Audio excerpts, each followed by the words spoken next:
Thanks everybody for coming to our last monthly meeting of the year.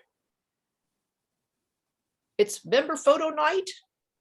We'll reconvene for monthly meetings in October, and fingers crossed, I believe we'll be able to offer both in-person and online participation when we come back.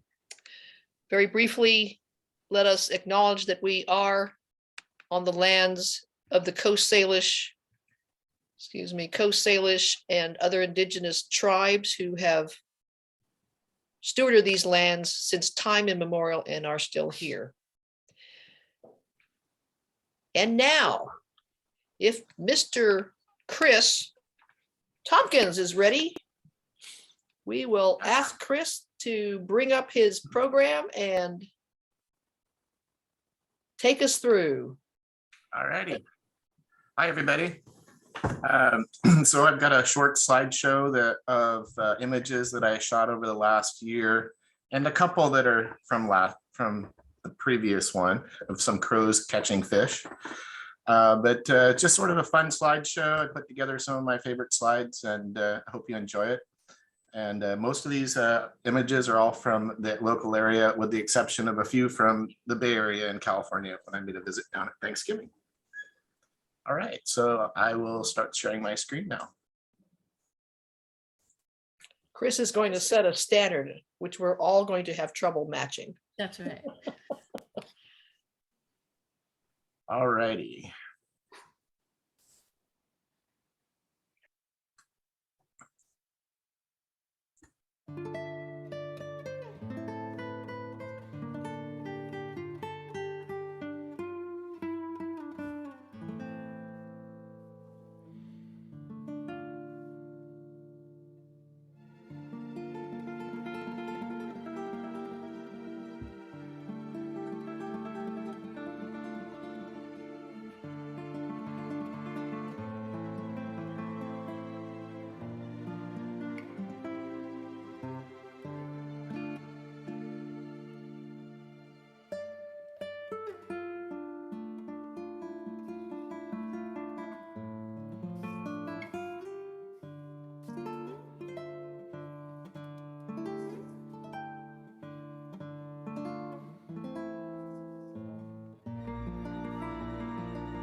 Thank you. Very nice. Clap, clap, clap, clap. Can you hear the music okay this time? Yes. Pretty good, Chris. And how clever of you to learn to play the guitar as well as take photography. I stick to the camera. That was lovely. And we have a little time if there are any quick questions anyone has. We'd love to entertain that. We've asked our generous photographers to take about 8 minutes, and there's a little time if anyone has questions. I think that crow fishing. Oh, I love that, Nancy. Yeah, I have a question. So, and it's about the crow fishing. By any chance, were those pictures taken at Log Boom Park? Yeah. That's the only place I've ever seen the crows fishing like that. And when I saw yours, it's like, that's got to be at Log Boom. Okay. Out of interest, there are some of us who have seen that phenomenon at other places, like Matthews Beach is one place that I've seen it, and also somewhere else along Lake Washington. But you know, they learn from each other so quickly. Yeah. It's wonderful. What park was that again? I didn't catch the name. Log. Log Boom, but it's actually called Tracy Owen Station now. They changed the name. It's in Kenmore, the big dock that sticks out there by the air harbor. Okay, thank you. Sure. While those were going by, some of you might have noticed Matt made a comment that either that fishing crow was a young first year that had blue eyes, or Chris caught that nictitating membrane going by, because it looked as if there was a blue tint to that one. Yeah, that was the membrane, I'm sure. Great. Okay, well, thank you very much, Chris. And dear Joe, would you Yes. please mount your wonderful show for us? All right. So I will share screen. Yes, sir.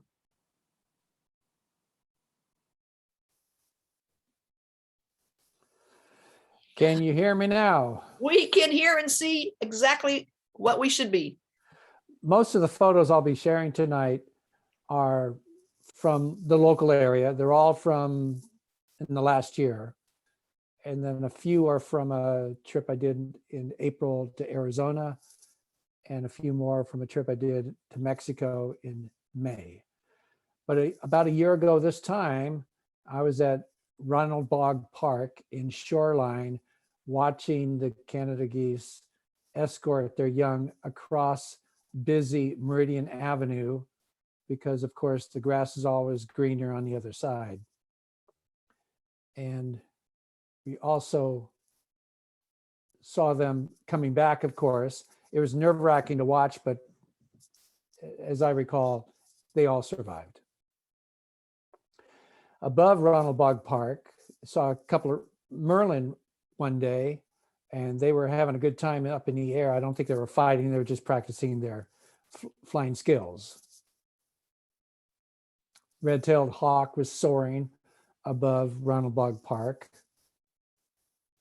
Yellow rump warbler showing off its breeding plumage. That was just a few weeks ago.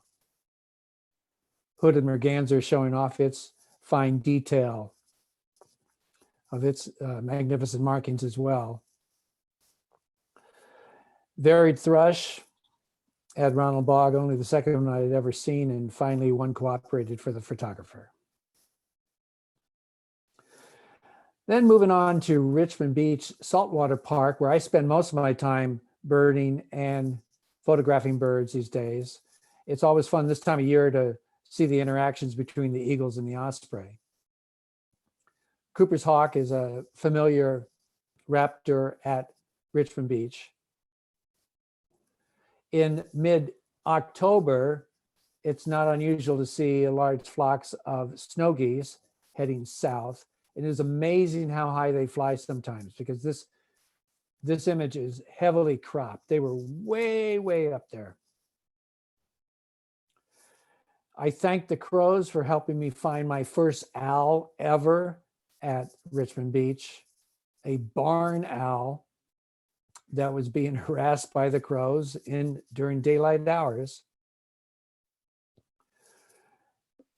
If you want to photograph willow flycatchers, Richmond Beach is a good time right now, because there are some that are out there exposed. They're singing. You can easily find them, and they will pose for you and pose for your camera. Notice there's a little bit of rain falling. These are recent photos with all the rain that we've been having. The warbling vireo seems to be enjoying the rain quite a lot. The Townsend solitaire that I saw about a month ago didn't seem to be enjoying the rain. It was a very soaked bird. Of course, I feel obligated to share one image of our state bird of Washington, American goldfinch. And if you don't recognize this bird from its head-on appearance, the color of the feet tells you that it's not a ruby-crowned kinglet, but it is a Hutton's vireo, a very cooperative bird for a change. Barn swallow is not that unusual in our area, but this one I photographed on January 19th of this year, which is quite unusual for this area. White-throated sparrow, I've seen 3 this past winter at Richmond Beach, and I see multiple ones each year. I really enjoy this golden crowned sparrow image because in this one image, it shows the very attractive pattern on the back of the bird. And because it's got its head turned around, at the same time, you see the beautiful crown of the golden crowned sparrow as well. Stumbled upon a bush chitin nest about a month ago, and they were just putting some finishing touches on the nest, using every piece of material they could find, including, I think, some tissue that was left over by some human somewhere. Western tanagers have been seen in good numbers at Richmond Beach this spring. And a surprise was a Western meadowlark that hung around for a few days. Finally found a Nashville warbler at Richmond Beach for the first time a few weeks ago. Western wood peewees, they're fairly common during the spring migration. But one of the highlights recently is for the last month, there's been 2 lazuli buntings, a female and a beautiful subadult male. And they are still there because I was there this morning and saw both birds. This does not happen to be Richmond Beach. This is Lake Forest Park. And I think Nancy Morrison is quite familiar with this location because it happens to be her residence. And I suspect she'll be showing a few more images. So this is the only one I'm showing, but it was a great time to thank Nancy for being so generous and gracious and letting hundreds of birders show up to see this magnificent bird. On a short trip to Sedona, Arizona, saw several hooded orioles and a wonderful Scott's oriole and painted red star, which is one of my favorite orioles of all time. Saw about 4 of them as we walked the West Fork Trail just north of Sedona. Then a short trip just a couple of weeks ago to Mexico, but not tropical Mexico, Tecate, Mexico, which is just 3 miles south of the California border. You might as well consider it South San Diego County. It's a fitness resort, Rancho La Puerta Health and Fitness Resort, where I worked for many years as a fitness instructor and also as a bird guide. I saw phainopepla that week, also a rufous crowned sparrow. Nice to see some birds that we do not see up in Washington State, and a Nuttall's woodpecker. Seeing the Nuttall's reminded me that many years ago when I was leading a bird walk at Rancho La Puerta, I aimed my spotting scope at a Nuttall's woodpecker, and I invited everybody in the group to take a look at this wonderful woodpecker through the spotting scope. And these 2 elderly sisters got extremely excited about this. And I asked them, why are you quite so excited? And they said that their great-great-great-grandfather was Thomas Nuttall, and they have been waiting their entire lives to see this bird. That's the best story I've got. So I think I'll end right now. Thanks, Elaine. Thanks to everybody for watching. My gosh, what a great story. Excuse me. got the wrong thing up here. Oh, that is a really fine thing to be able to share with everyone. Was it great grandfather? I think 3 greats. Fantastic. You know, last time you regaled us, I think you were on a cot in your backyard, Joe. I think we like you traveling better. Thanks a lot. You're welcome. Clap, clap, clap. All right. If there are any questions, I think we could take some. If not, we'll move on to a distinguished individual whose name is not Dorothy. Dorothy. we have about to unmute herself, Catherine Anstett, who has, can you find that unmute button? Who has traveled far and wide. She lives in the center of the universe, Fremont. And now with a little bit of luck, we'll get Catherine's pictures up and a nice narrative. Thank you very much, Joe, also for putting the names of the birds on. There are some of us who are just deeply grateful to be able to see the species named as well. Thanks. My pleasure.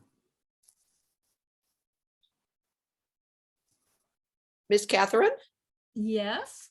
What Could do you I need to do? Share share- screen? Yes, that's the lovely green button there, share screen. Everyone cross your fingers. Good. Perfect.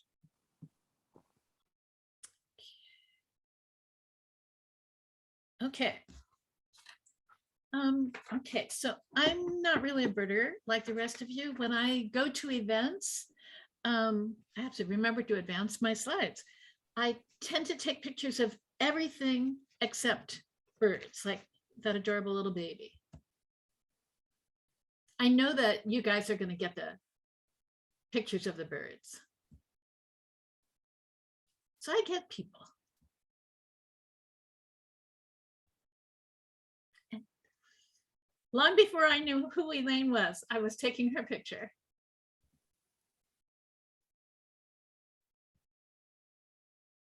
But I am obsessed about one bird phenomenon, and that is the snow geese in the Skagit. So in the winter, I love to go there. And if I can go there like 2 sunny days in a month, I can get through Seattle's really dreary winter. It gets me through. I love everything about them. I love the noise. I love the phenomenon. And I like taking pictures, but I really like the experience. And one of the main things I love is when you get to see this movement that they make, the formations that they make. And that can be because of an eagle or a gunshot or a farmer on a tractor. So in this, you can see 6 eagles in the background there. And then this is what happened a few minutes later. I just never get tired of that whoosh. And I'm sure everybody here has experienced it, but just in case, this is what it sounds like. And when they fly over you, it's just, ooh, I just love it.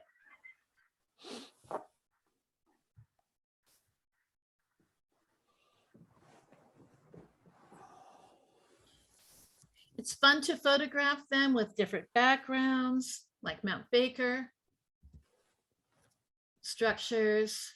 If I can get them with the daffodils, my day is made. With a moon. And a different weather and different light. Everyone knows that church. Sometimes it's a little difficult to get to them. This is Bow Road. But when you can't, sometimes you don't see the snow geese. But there are a lot of other things to do up there in the Skagit in the winter, including the eagle tree that you all would know near Edison, a short-eared owl harassing an eagle, eagles soaring with the paragliders off Mount Blanchard. something else I love is in the Skagit, the light in the winter, the sun is very low. And in the land is so flat that the light shines through everything, which makes it really interesting to photograph for me. There are also interesting structures. There's so much history up there. Interesting signs.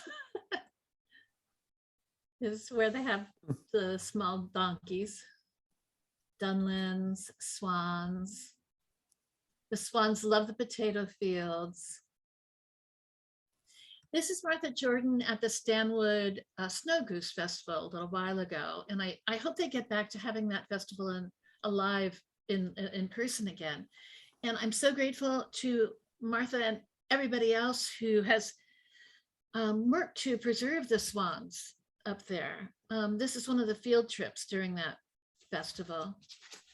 Another thing you can do if you don't see the snow geese is the annual chicken parade in Edison, or at the top of Mount Blanchard. I always find it interesting to observe how patient the hunters are. They will be out there for hours in every kind of weather. And a photographer that I found, who's just as patient as those hunters, is Tim and his dog Toby. So he'll be in a spot, I'll go off for hours someplace else and come back and he'll be in the same spot. When I go to someplace, I try to evaluate the ratio of hunters to photographers to figure out if I feel safe going there. So this day I felt safe. My favorite part of the day is as the snow geese gather and fly off into the sunset to roost on the water. There were thousands and thousands, and to me it's so beautiful. So you can see here, when you think there can't possibly be more, thousands more will stream across the sky. It's my favorite part of it. And so that's it for this year, and I hope I get to go again next year. That's it. Now, how do I get out? Stop share? That was beautiful. That was beautiful. You just sit back and enjoy. Clap, clap, clap, clap, clap. Yay. I love the dedication that you show, and you certainly pick out some interesting side views of what people are doing. I think the ratio of hunters and birders is a great one. Does anyone have any questions for Dorothy, otherwise known as Catherine? Right? Yeah, the first picture you showed of a snow geese, was that taken with an exceedingly wide angle lens or what? It's my normal lens, which does have wide angle capacity. You're probably going to ask me technical questions and I'm not going to be able to answer. Thank you. So I think it goes to 200 to 35, 16, 18 to 200 lens. Yeah, you probably took it at 18, yeah. Probably. That's really fun. I went up to take somebody to the ferry up in Anacortes, and on the way back, that was happening. And that's the way it is. You just come upon them, and it takes my breath away when that happens. Wonderful. Well, Mr. Elfman from out there in Bremerton has come all the way to join us. Virtually. Kyle's a pro at this. I'm going to sit back. I don't have to even breathe now. I just sit back and relax. Thanks, everyone. Oh, I'm getting a host disabled participant I pairing. apologize. My flaw. I have to do this little co-host thing. Here we go. Thank you. There we go. All right, there we go. Excellent. Let's start here. You have a robin singing in the background too. Oh, all right. I'm going to try and collapse some of these. I don't know how much you can see here, but I'm going to get these out of the way. All right. So I'm going to start with birds that, and we'll start over in well, if it'll let me go to next, over in Hawaii. Start with birds that live on an island. My wife and I snuck in kind of in between COVID restrictions for a week and got to see a lot of life listers for us, like this little honey creeper here. we stood on a ledge for about an hour, probably more than an hour, to try and get this guy. Was not very cooperative. So these Meijiro everywhere, whirling white ice. You can track them down. Very cute. Always love seeing them, and we'd go Meijiro every time we saw one. So this guy was very grumpy because I'm pretty sure I woke him up. The white terns, the bird of Hawaii out there. Only saw these in one place in the Diamond Head crater, but heard a lot of them. So they certainly are out there. These guys everywhere, the Theorexis. Yeah, not even going to try and pronounce that again, but all over the place. Leopthrix, thank you. Whisper from the side. All over the place, these guys. As well as these white rump shamas. Love the sound as you're walking through the rainforests out there with these guys. They make a beautiful little song that's really great to kind of keep you motivated and keep walking up and down the cliffs and the ridges. These guys are everywhere as well, the red-crested cardinals.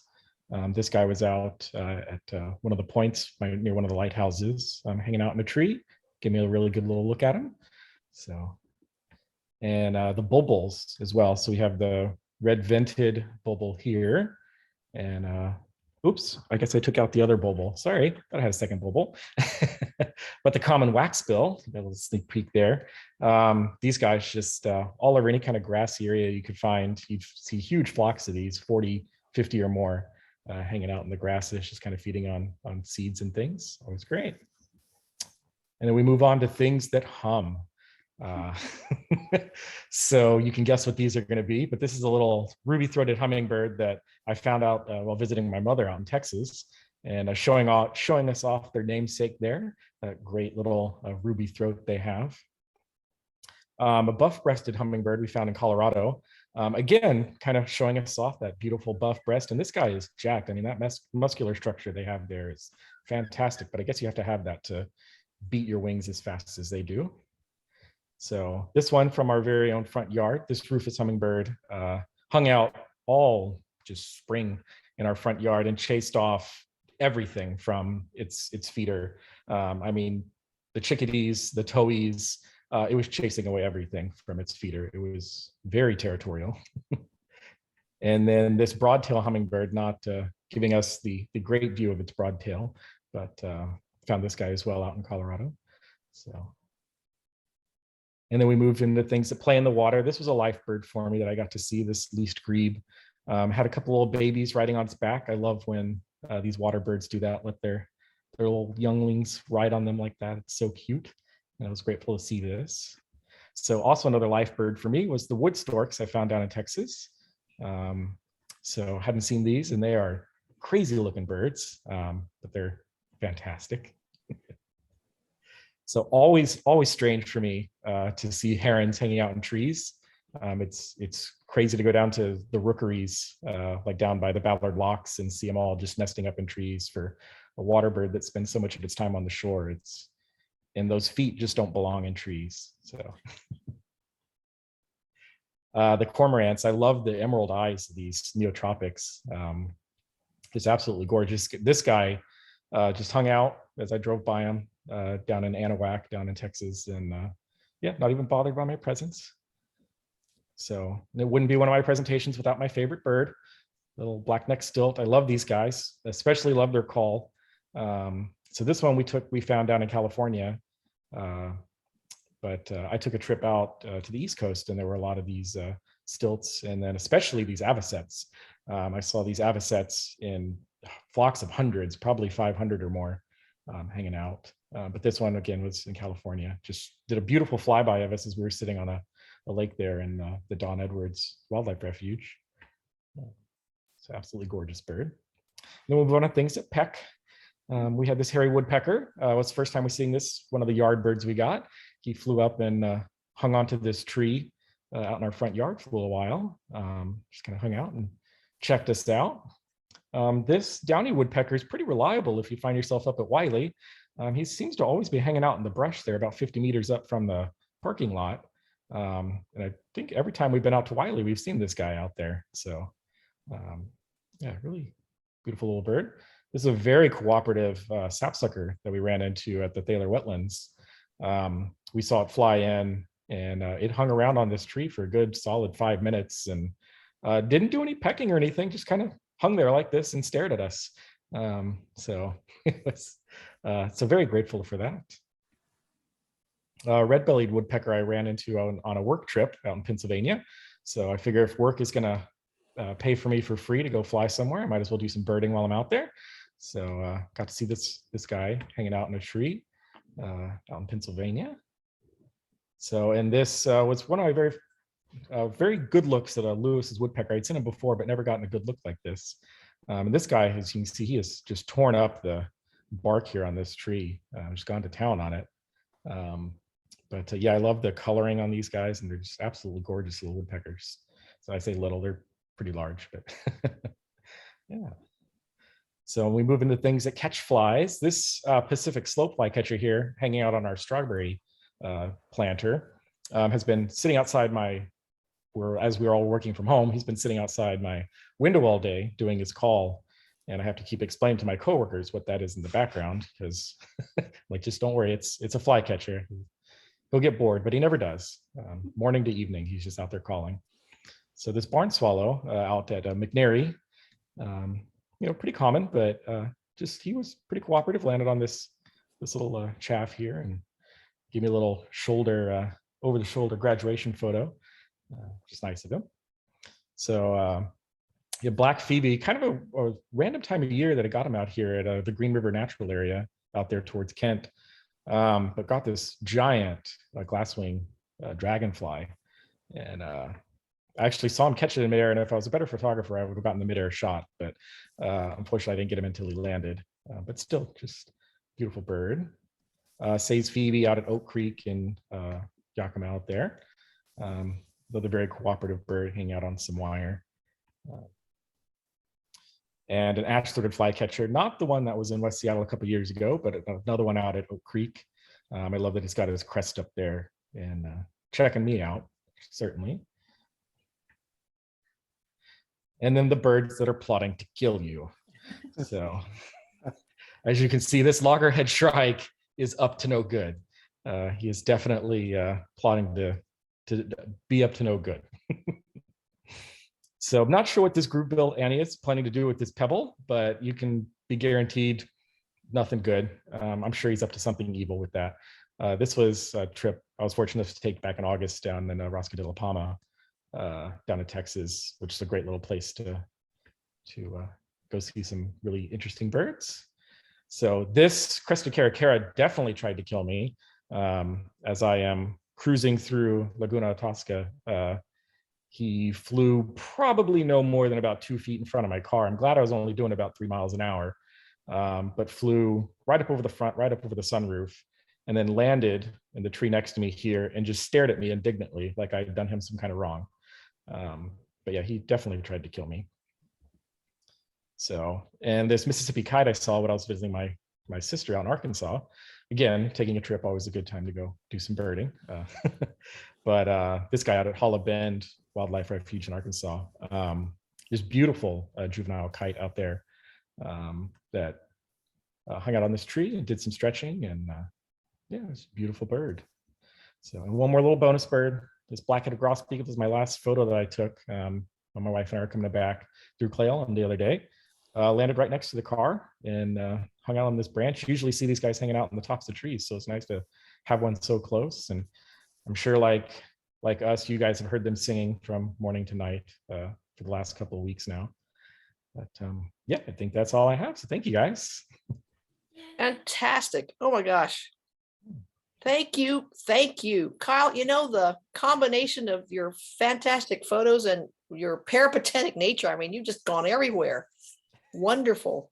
And thank you so much for labeling your birds so nicely. That really is a nice touch for many of us. Does anyone have a question or two for Mr. Elfman of Bremerton? He definitely makes me want to travel. Yeah, isn't that something? Yeah. Makes you really want to visit some of these southern wildlife refuges too. Yeah.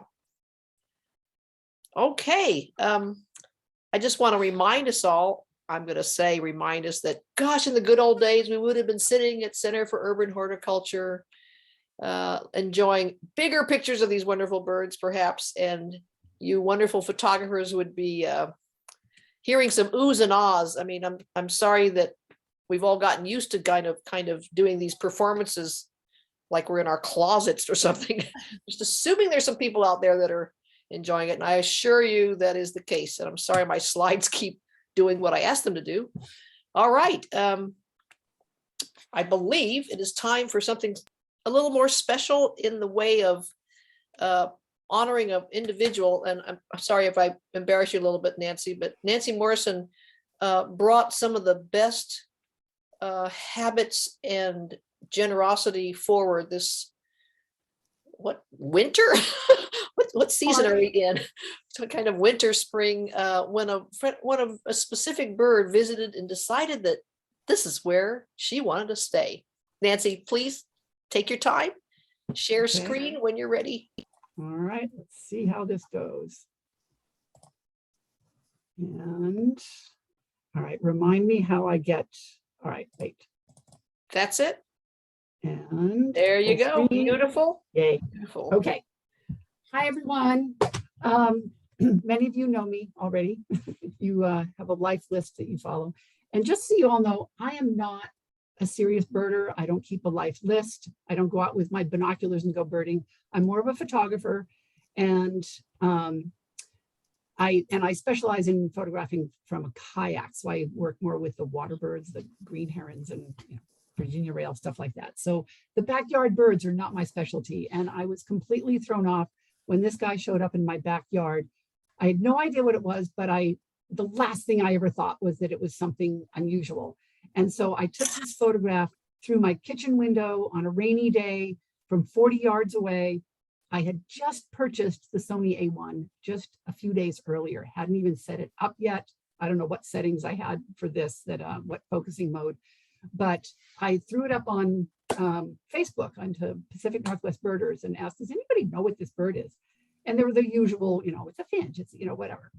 And one person said it was a red-flanked bluetail. And I literally just laughed because yeah, right. What are the chances of this really rare bird in my yard? And then I decided to go for a real answer. And I went to tweeters, and within minutes, people came back saying it was a red-flanked bluetail. And I was just blown away. I had no idea. I wish I'd taken a better picture of it at that point.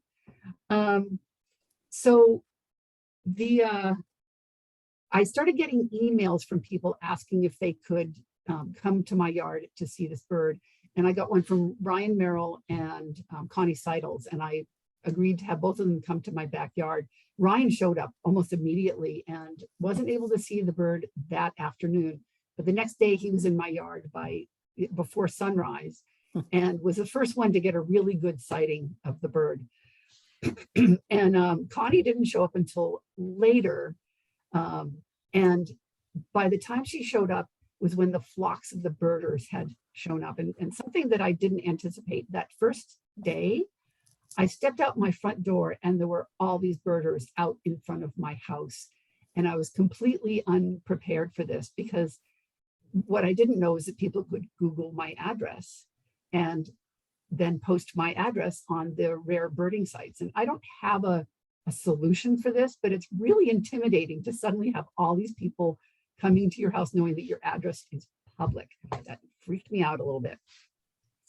But so that the birders started fanning out over the neighborhood looking for the bird. I had not figured out yet that the bird was living in my yard. And it was during this time that Connie was now in my backyard, and she was in my backyard for the next 2 days and did not get a sighting of the bird, because as these flocks of birders were panning out, some of them got permission to go into my neighbors' yards. And what I didn't know at the time is that the bluetail was living along my back fence. It needs dark areas, and it was very happy back there. But when people started going into my neighbors' backyards, they scared it away. And it started, as far as we can tell, it was probably living in someone's yard about 2 blocks away from me. But when I realized we weren't seeing the bird at all in my yard, I went and talked with the neighbors and had them deny access into their backyards. And within an hour, the bluetail came back to my yard and didn't leave for the next 10 days. So one thing that was a little concerning was that the blue tail, I think, needed to be in my yard. It had, Connie Seidels had sent me an article on what the blue tail seeks for her wintertime habitat. And she wants a dark place with lots of little perch spots and insects to feed on. And apparently my yard had all of that. And when people started looking for the bird and scaring her out of my yard, I don't know how well she was able to feed for those few days. So, and again, I don't have a solution for this because I understand how anxious people are to see the bird, but you know, how do we figure out where the bird wants to be? But the good news was it was back in my yard. We now had a clearer idea that it was living in my backyard. And the best part of all of this is that the blue tail loved to perch on this one branch on the north side of my yard. And that was in my side yard, the north side of my house, had a perfect view of this perch branch that the bird went to. And that was just completely fortuitous. So I put up a rope so that people couldn't get into the backyard itself. And we were up and running, and literally hundreds of people were able to come into my side yard and get really good views of the bird. And the nice thing is she went to this perch branch. For the first couple of days, she was on that perch branch every 5 minutes. And so anyone who was in my side yard got good views of her, and they left. And the rule was, once you see the bird, you have to leave so that others can get in. The only problem I had was the photographers. And I get this. They weren't getting good, clear shots of her because I don't know how well you can see my pointer. These little wispy branches that were in front of the bird were bothering the photographers. They wanted a good, clean shot of her. And so what I decided to do is that night after sunset, I went in and I pruned out these little tiny branches. It's against my philosophy to normally do that, but it was such a minor amount of pruning. And I was now able to move the photographers through much faster because they got their cleaner shots. And for the first week, this was the only photograph I had for the whole first week because I had no time to go and work more on photographing her because I was doing nothing but managing the people coming in and the cars. And after about a week, people started volunteering to assist me, which was awesome. And the main thing I needed help with was traffic control and crowd control. So when I had other people working on that, I could finally go into my backyard and start photographing the bird. And when I said my backyard, I was on my back patio. I did not allow myself to go into the backyard and scare the bird away. So now I can start getting some better photographs than that really crappy rainy photograph. And the other thing that I learned is I've never used any of the Topaz products before, but this bird likes dark areas. And the ISOs I was shooting with were all in, the low range was in the 2000s. And many of my photographs are in like 10,000 ISO range. And so I learned I bought Topaz denoise, and I was able to clean up my photos. And it was just miraculous because these photos were so grainy. This was my only photo of her in this particular pose. And if had I seen that at the very beginning, when I was first posting that I didn't know what this bird was, I would have had a better clue of what we had. But I love this shot, and that color is not enhanced. That's really the color of her tail. And then this photograph that everyone got, that was her favorite perch stick. And I think the reason she liked this stick so much is I think there were it was a very rich soil underneath there, and I think there were a lot of insects. And by the way, I do maintain my yard organically, and I do not pick up any of the fallen debris that comes down, all the leaves and branches and stuff. So there's a nice rich soil under there with lots and lots of insects. So she kept coming back to this branch and then diving down to the ground and eating the insects. And so, and also, by the way, people had asked me to bait her, to bring her to this perch branch, but there was no reason to because she was going there on her own. So, so anyway, 99% of the pictures you see of the blue tail are all on this branch, but she was so cooperative. It was just wonderful. One of the views I had from my back deck that people probably couldn't see from the side yard was she kept perching on a cotoneaster that was in the very back of my yard against the fence, really dark. And this picture was taken at ISO 10,000, but I loved that pose. And it was one of my favorite places to see her, but I had to set the camera so that I could actually, it enhanced my vision because it was so dark in there. I could barely tell she was in there. It was so dark.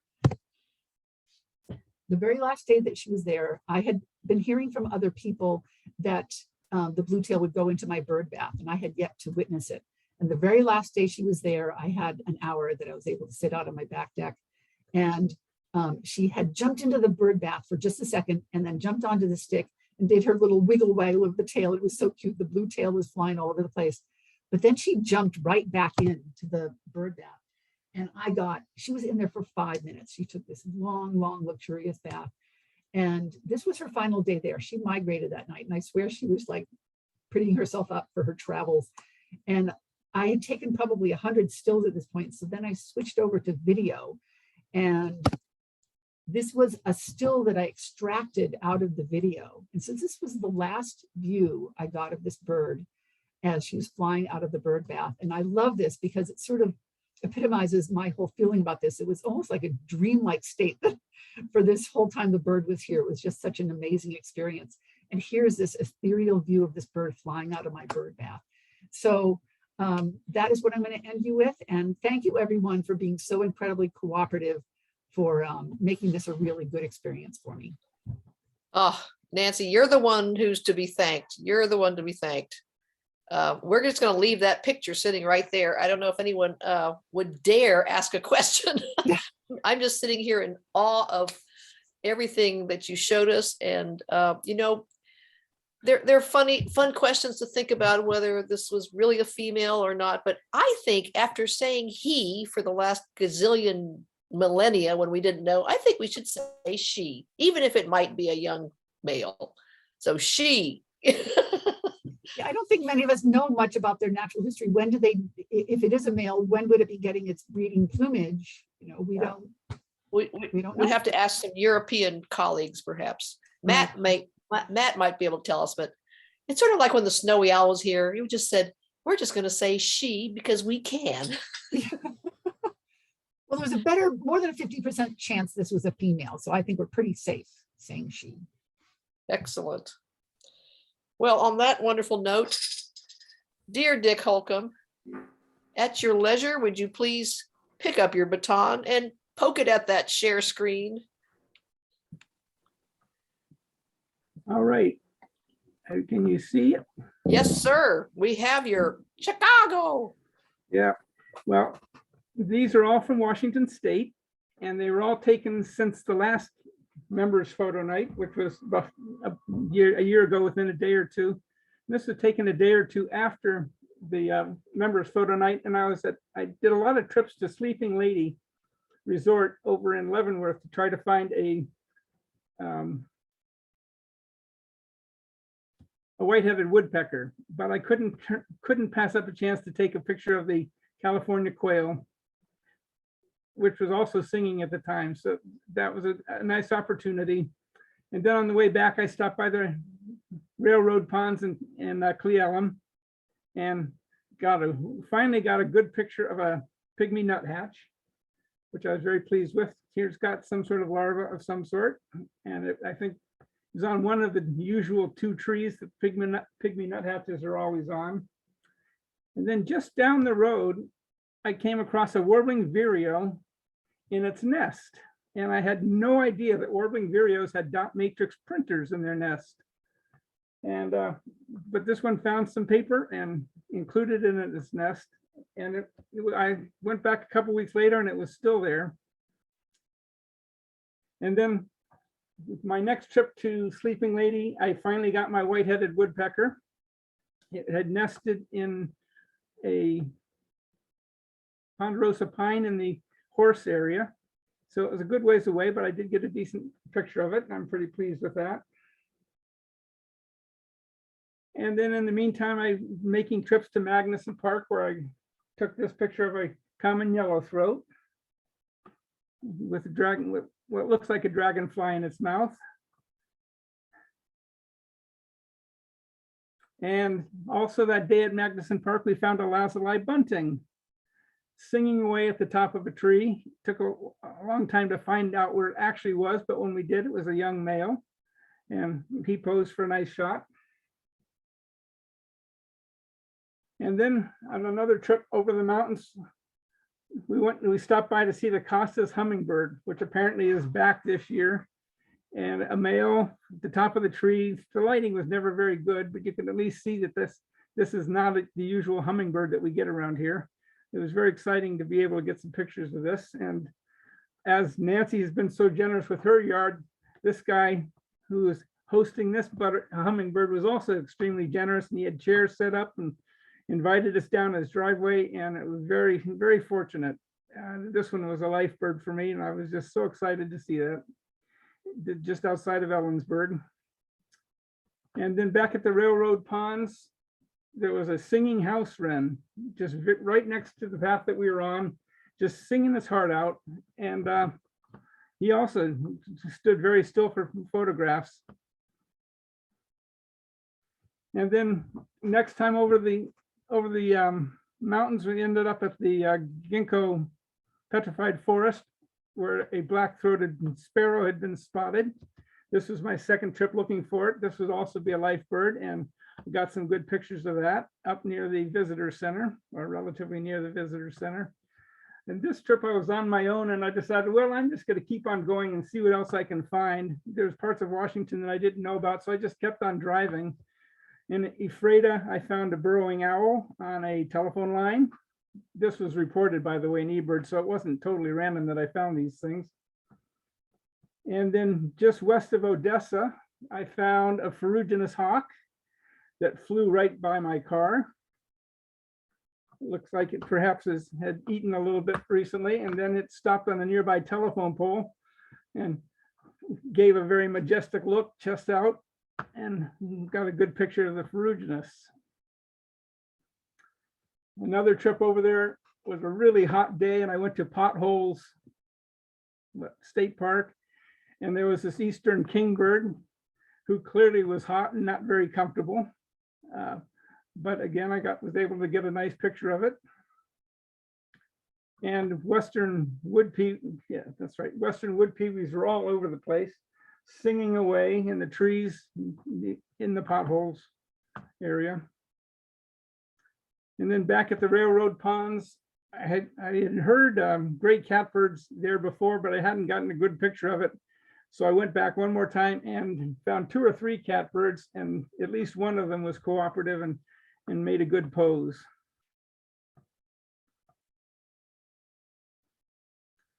Then I went down to no, this was at Nisqually. When was this? We are in July, late July, and I'd never seen a immature Swainson's thrush before. And this was back in the dark shadows near the trust office, and sure enough, it was an immature Swainson's thrush. Perhaps this Swainson's was its parent. I'm not sure.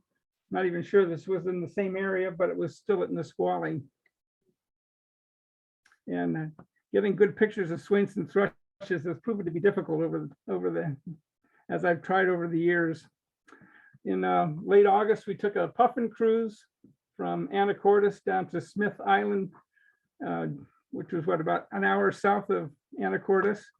And we were looking for a hooded, no wait, what is it? Well, we didn't find it, but we found lots of tufted puffins, probably a couple dozen, and several of them were pretty close to the boat, and could get some decent pictures of them. And then at Wiley Slough, one of my favorite places to bird, I found a collection of lesser and greater yellowlegs, all in very similar plumages, and notably sharing the same perch, which I thought was interesting. And then at Edmonds, where I live, I was going to Edmonds very regularly, and there was a Baird's sandpiper right on the beach. Nobody was paying any attention to it. And this is the closest to a Baird's sandpiper I've ever been, and he gave me some great looks.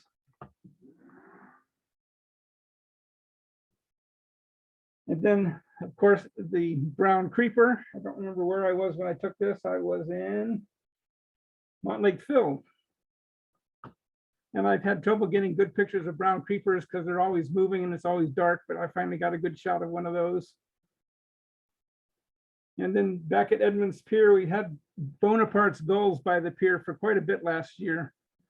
So I got a number of pictures of those, and often flying by, sitting on the water. And also at the pier was a glaucous-winged hybrid gull, and I was just wondering what he was going to do with this starfish.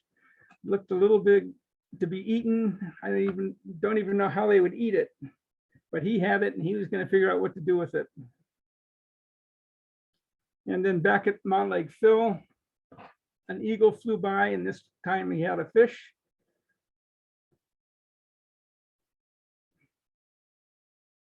And this was in Yesser Swamp. There was a barred owl that had been reported that wasn't too far off the trail.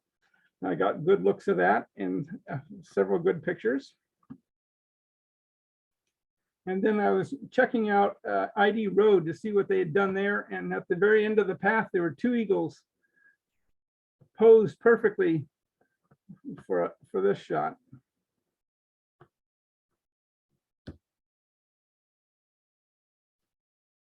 And then Shelley Evans and I went to Deer Lagoon and found what we thought was a black phoebe. And when I got home and looked at my pictures, I realized it was an eastern phoebe. And this was the first shot I took of it. And this set off a mini chase. Lots of people got to see it. I don't know how many, but that was very exciting to be able to find this and tell everybody about it. And this is about the same time. So this would be last winter when people were reporting the hoary redpoll. And this was it was very backlit, but this was my best shot of the hoary redpoll at Green Lake. And then Shelley and I went up to the Swinomish Slough up near Anacortes to find the emperor goose, which we found, and got close enough to get some decent pictures of it with some brants. And then on a different trip, I went to Sauk Prairie near Cle Elum and found the white-breasted nuthatch that's shown here. Now, about this time, I went back to work and I thought my birding career was over and I would never get out again and never see any more lifers. But I was pretty wrong on that. I've been able to get out, and one of the first things I was able to see, this isn't the greatest shot, but it was the whooper swan, which was reported at Monroe on a very foggy day. Here it is with some trumpeter swans. It's the bird in the foreground. I went back when it was not so foggy in another time, but it was much more distant. So my pictures weren't all that much better than on the second time around, but that was a life bird. And then up at Semiahmoo, got some good pictures of some sanderlings that were, I had stopped and was taking pictures of turnstones, and these sanderlings just kept coming closer and closer and closer. So I thought, well, how can I resist? And got some close-ups of those. And then this was a varied thrush right out my office window. I work out of my house, and it turns out that sitting here working gave me a lot more time to observe my bird feeder and the birds that were hanging around the bird feeder. So not being able to bird turned out to be birding while working and seeing and greatly enlarging my yard list of birds. This was not on my yard list, however. This was a black oyster catcher at the Keystone Ferry. And this was a fox sparrow that I encountered at Discovery Park when I was doing the monthly survey at Discovery Park. This was, let's see, so what time? This is probably February. Yep, February. And this Cooper's hawk is out of my office window. Turns out he's keeping an eye on my bird feeder as well. And I'm wondering, I've had a Cooper's hawk for several years now, but it's been immature. And I'm wondering if the immature has become mature and is still hanging out in the same location. And this might be the first, if it's the same bird, this is the first year that it was a mature.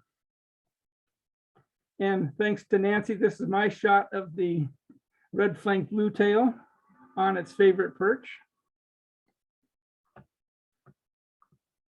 And just for the record, I was there for maybe 12 minutes. I got several good shots and was moved along just as she said.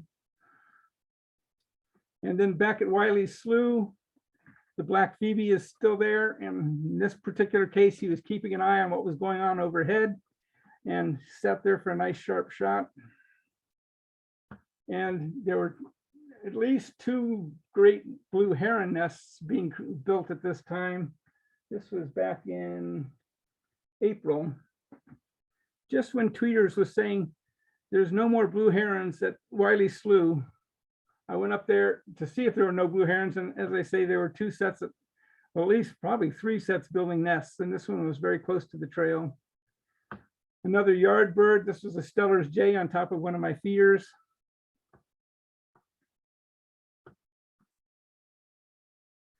And this was a new yard bird, the Lincoln sparrow, on the ground underneath the feeder. I did not expect that in the least.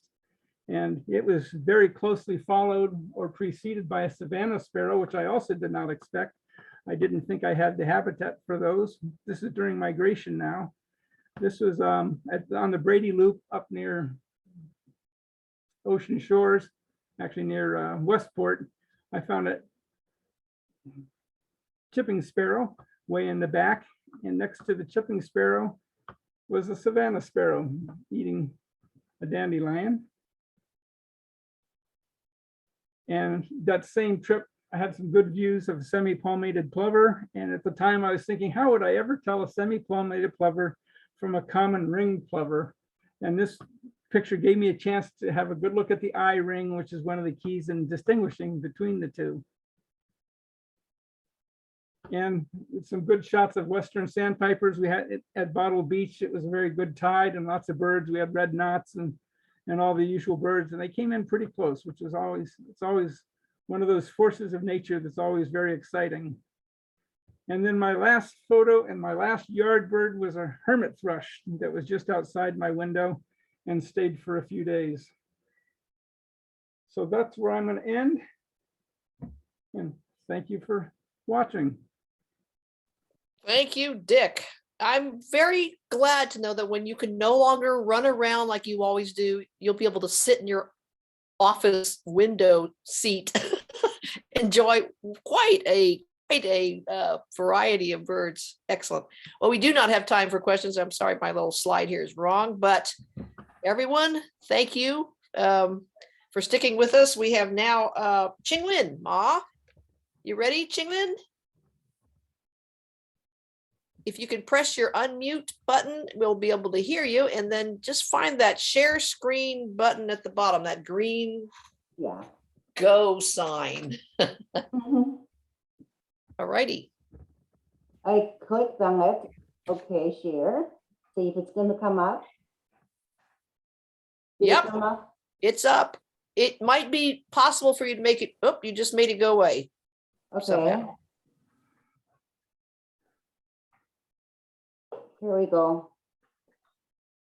I couldn't find the button to make it a full screen. That's kind of weird. Well, it could be something about how you brought it up, but you know, we'll live with it. But if you Okay. want to try something, you're No, welcome to. If you can see it, it'll be all right. Yeah, we can see it, but I know that your photography is so stunning. It'd be nice to be able to see it bigger, but we're there, Northern Columbia. Yeah. Yeah, so just If you go before to the the, slide, if you go to the slideshow menu along Well, the top, that's the problem. We first, when we tried to share screen in the slideshow mode, that's a full screen, it came up blank. So I Oh. do not dare to go there. good point. So we'll just stay here. So this is before the COVID went crazy, just before that.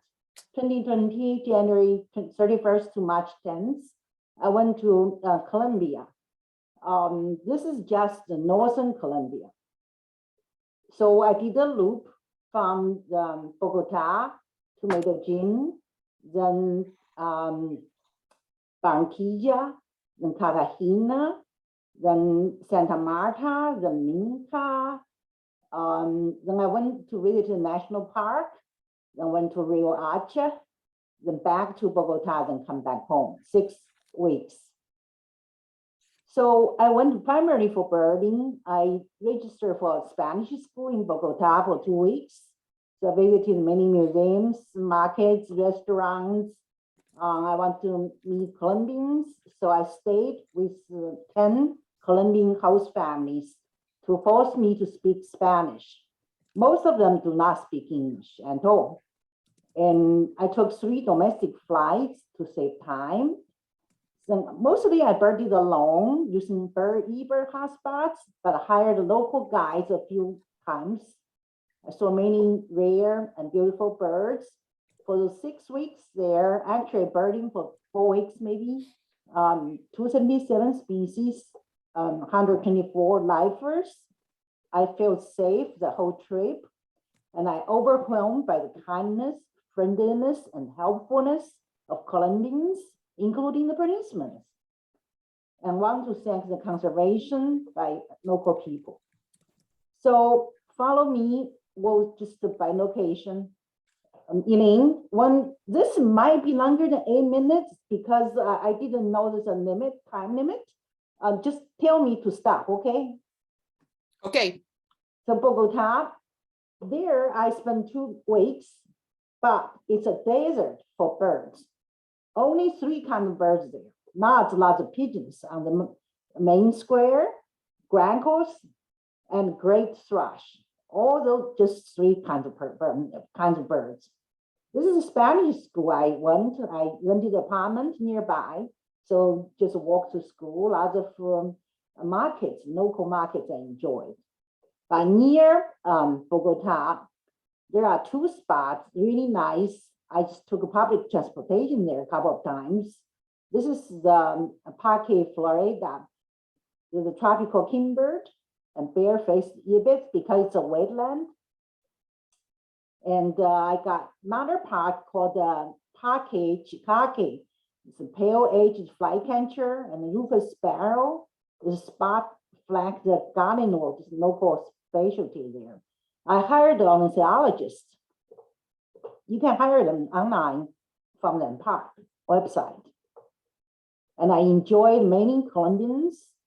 So I went to visit the presidential palace. This is a guard in front, a nun sitting in front of a church with her little dog, not a policeman on the street with dogs. So this one said it's fine to take a picture of him, so I did. The next stop is Medellin. That's the city of spring. That's the home base of the world famous sculptor Botero. This is Botero Museum, looks like a church. Another famous guy is the drug lord, Escobar. He was killed on the top of the roof. So the 2 famous people, Botero and Escobar, got brought together because this one was painted by Botero. And this Escobar had a private zoo in Medellin. He smuggled many different rare birds and animals in there. After he got shot in mid-90s, I think early 90s, so those animals went wild. So nowadays, Colombia has 70 hippos running wild, and local people didn't know they're so dangerous. So it's a big problem right now in Colombia. That's something very interesting. In Medellin, I stayed in a high-rise apartment. Just from the apartment, I look outside, down, because it's so high, the apartment, I can look down. This is a Tavenger, it's really beautiful. And this is a coconut. And then I found a pair of palm warbler with a nest in a pot on their patio. So I told the host about it when he waters the plant, be careful not to get the nest wet. Nearby, I went to visit something called the Lake District. It's really beautiful. I didn't find many birds because limited time, but I did run into a group of Boy Scouts with their master. So after I told him my son's an Eagle Scout, he gave me a pin to give to my son. Nearby, there's a place called Rio Claro. I went there, spent 2 nights, and got this shot of the oil bird. This is the cave where they live. I waited there until dusk. It's really dark. And finally, I got this shot. It's a really weird looking bird, kind of like a bat. They're nocturnal. So next stop is maybe Barquilla. I went for the parades.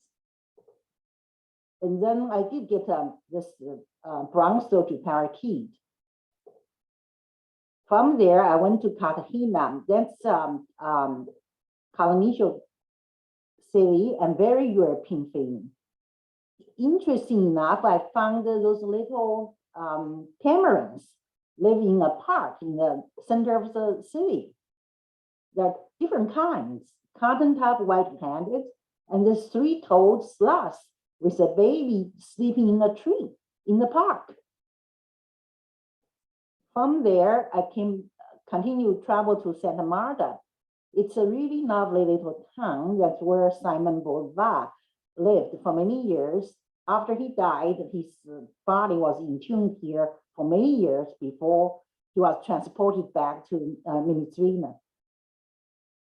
On the beach, I saw a diver cleaning the beach. I went to talk to him. He said they come volunteer once a month. Nearby, there's a fishing market. Nobody came there to help him. There, I did see the woodpecker and the Caribbean grankle. There was a great-tailed grankle next to it, so I did appreciate the difference. The cicada just sings like crazy, driving me. Finally, I got a shot of their shaded shell. From there, I went to the paradise for birds called Minka. It's a little town in the mountains. It's very, very green. And of course, it's famous for Columbia coffee. So I went to have a cup of coffee, many beautiful, different kinds of birds. The crested or pendula nest, it's about 2 feet long, big, huge nest. This mud just come in for a piece of a banana. And there are many different kinds of colorful birds, black and white owl, keel-billed toucan, crimson-backed tanager, the different kinds of hummingbirds.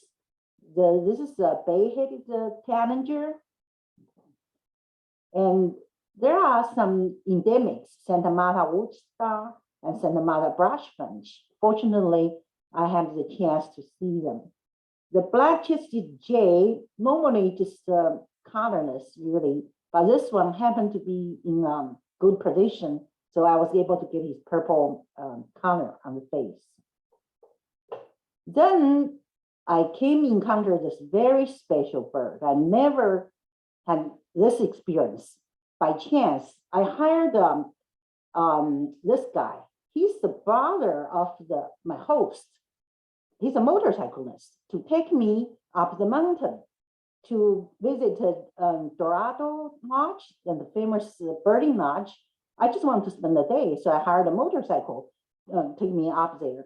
On the way back, he said that we have a macaw living in my wife's hotel. If you want to see, just come at 6 o'clock in the evening. He'll come back. I said, okay. So I went there, waited on the second floor of the hotel. The bird showed up from nowhere on this stump they made for him. And then he was looking at me because I was at an eye level. I was on the second floor. Then I saw the bird came down, crawl inside the hotel. So I ran down to see the bird sitting on the table. Normally, I was so scared of macaw in the pet shop, but this bird, somehow I can feel he's so gentle and curious about me. I got a bag of roasted almond out. Eventually, the bird came to take them from my hand, one at a time. He was so gentle taking it from my hand. I had no fear of him at all. The manager of the hotel was playing a video game. The bird was eating, just by the table. And at one point, I did not get a shot. The bird crawled to the back of his seat, watching what he's doing, because the loud music did not bother the bird. Actually, the bird was curious about it. And then when I was leaving, the guide came back. He's the master of the bird. You look how trustful. I just can't believe it. So when I was leaving, the bird was telling me, don't leave. They don't have muscles on the face, but somehow I can sense. He was telling me, don't leave. Later, I asked the host of my Airbnb the history of the bird. He said that his wife, that is the brother, the sister-in-law, saw the bird in Santa Marta in a market in very bad shape a couple of years ago. So she bought the bird, brought him back to the hotel, nursed him back to the house, released him into the jungle. But the bird keeps back. Every day he leaves the hotel at 6 o'clock in the morning when the sun rises and come back 6 o'clock sharp every day for 2 years now. And the bird enjoys the car ride to go to school, to do tail and show. I can't believe it. I wonder what the bird tells his bodies in the jungle, because he forages in the jungle for himself, what he says about the human. Then I went to Acha because I want to visit the flamingo reserve there. Those are the American flamingos. But then the guide, I hired a guide there, took me to see the scarlet ibis. I got a shot of this white ibis, scarlet, and this pink one. I said, what is this pink one? After I got home, I sent this photo to an ornithologist. He said that the best he could conclude the hybrid between those two species because the size much bigger than the scarlet. But white ibis, they don't get pink. So that's kind of interesting to me. The master birds I saw was in a private reserve in this boutique hotel. I didn't know they have a private reserve. She said, I'll take you there. So I saw this vermilion cardinal and the female. And this is a vermilion flycatcher we all familiar with, but I didn't know such a thing called vermilion cardinal. It looked kind of like a northern cardinal, but has this long crest. So that's the last one. Thank you, the bird guides, conservationists, Airbnb hosts, and climbing people, and all people here today. Thank you. Thank you. Thank you. That was quite a journey. Gosh, I wish we had time to ask questions. I think it's time to say thank you to our hero, Ray, who agreed to be our final speaker and photographer tonight. Ray, can I help you or you got it? Okay, it says, Go right ahead and use the old share screen button. Okay. Ain't it nice? You all are sitting there in your pajamas, right? right, right. Okay, well, this is a group of pictures from both Ecuador and Cuba this year. So far, pandemic has sort of calmed down, so started international travel again. And this first shot is of a female masked trogon. And the message here is, if you go for long trips on airplanes, don't bother to lug tripods and scopes and heavy bird books. The guides will provide those, and be sure to have a guide. You'll miss an awful lot if you don't have a guide. Let's see, advance here. There we go. So I pressed the advance button. We haven't moved. Could you click on the screen, Ray? Maybe that needs it there. Maybe now. There we go. Okay, and this is the male masked trogon. You'll see the bird name spelled out here.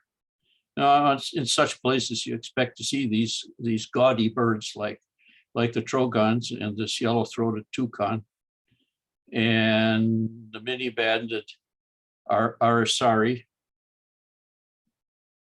And this wonderful creature, the scarlet macaw. And these really wonderful birds, two of the quetzals, crested on the left and the golden-headed female on the right.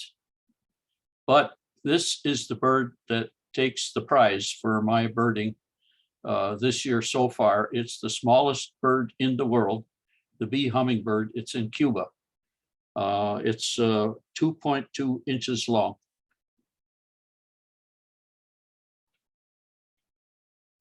And some just a little bit larger is this a really interesting gorgeted wood star, the female on the left, the male on the right.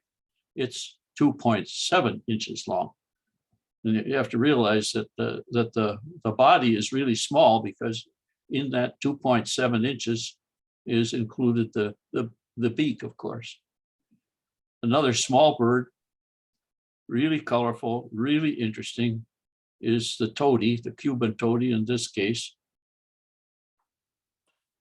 Even from the back, I think he was displaying both front and back. Another small bird, the wire-tailed mannequin, and if you look below his tail, you'll see the wires extending down there. But at the other end of the scale, that's the biggest bird of the trip. That's a female Andean condor. And also spectacular to see especially when you get up in walkways. What do they call them? Extended walkways up in the trees or between trees. You can look out over the jungle and see birds like this. In this case, yellow-headed vulture. The strangest bird of all, though, is the Watson, and it's I guess its relationship to other birds is unknown. It's just such a primitive bird, and it occupies the riparian wetlands along streams and maybe at the borders of ponds as well. And also of the strange sort is, of course, the sword-billed hummingbird. Really ridiculous, huh? But that beak is made for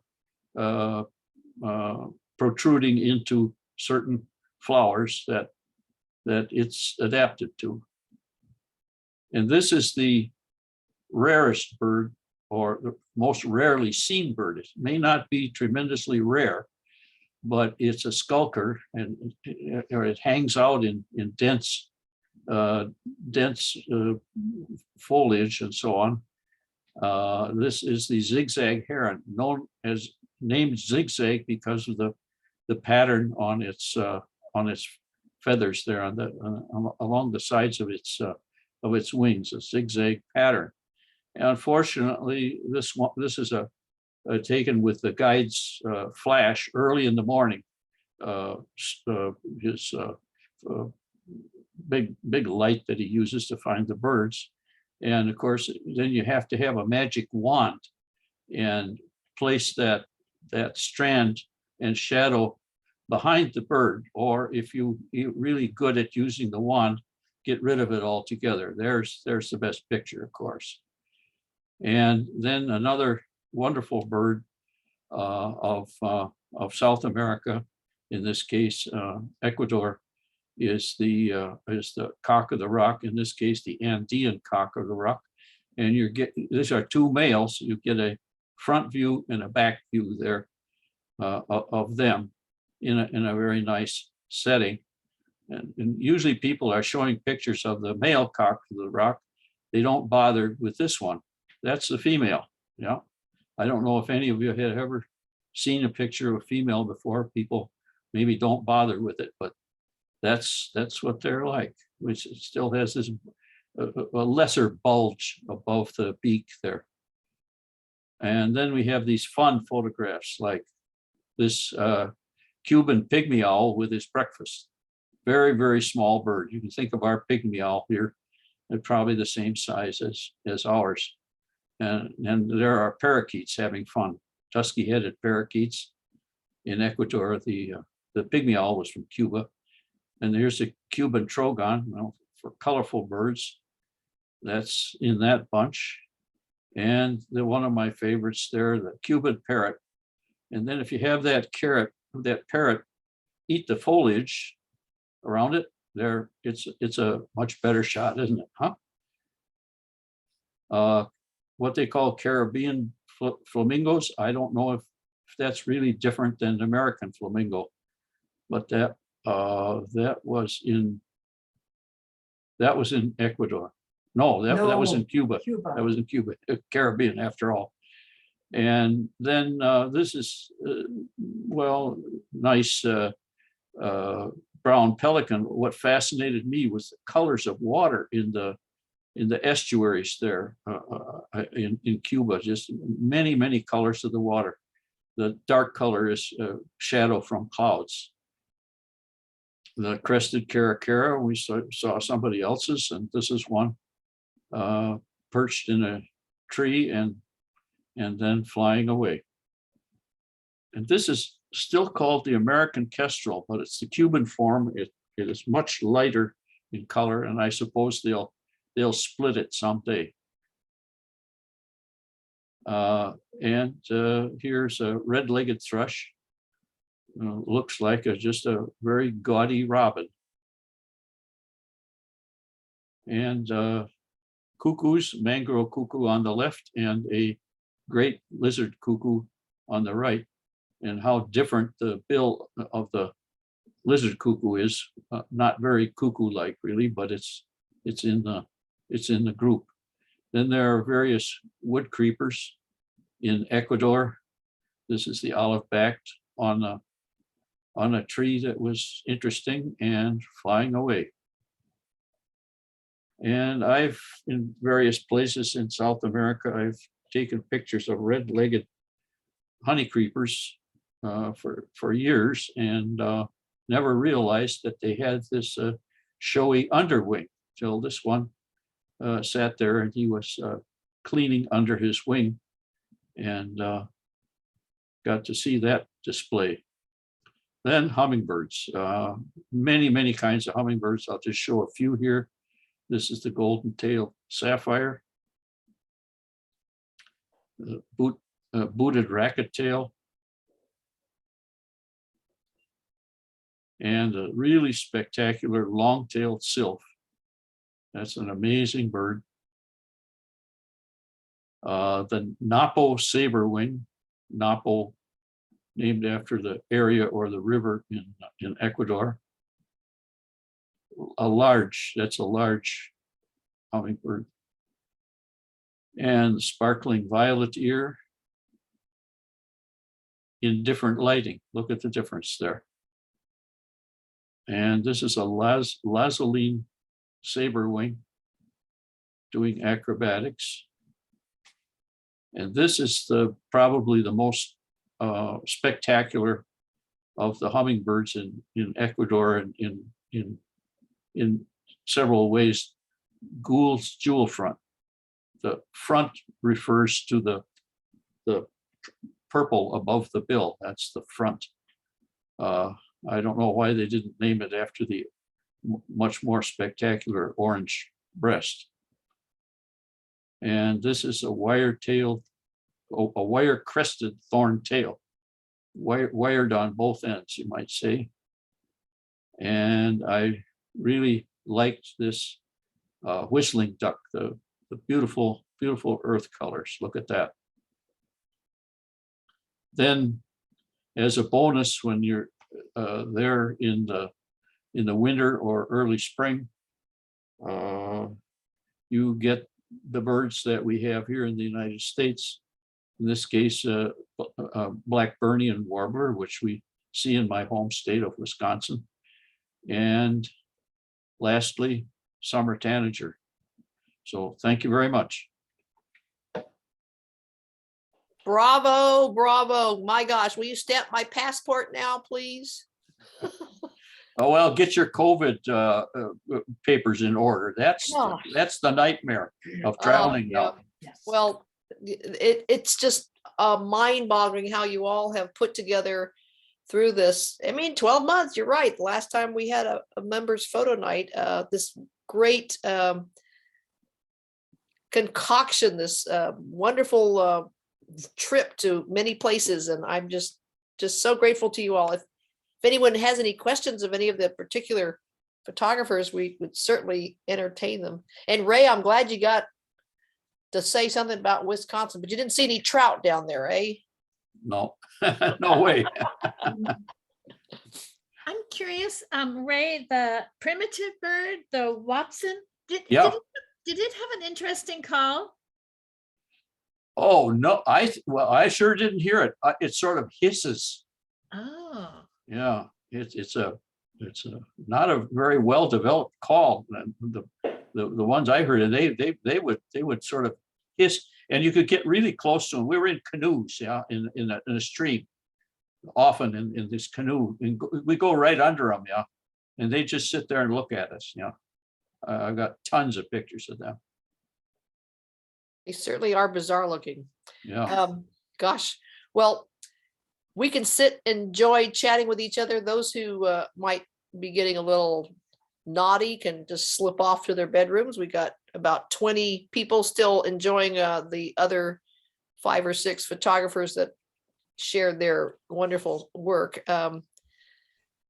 Gosh, that picture, let's see, I'm remembering, Joe, you showed a bald eagle chasing an osprey. Did the osprey have a sole or flatfish or something? Do you remember? A long time ago, but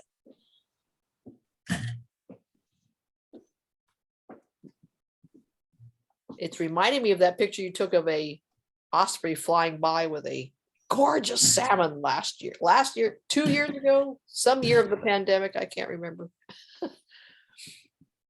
Well, anyone, just feel free to unmute, ask a question if you wish. I thank everyone who participated in this, having you all put your blood, sweat, and tears, hopefully not too much blood, into putting these pictures together was a real generous thing, and really appreciate it.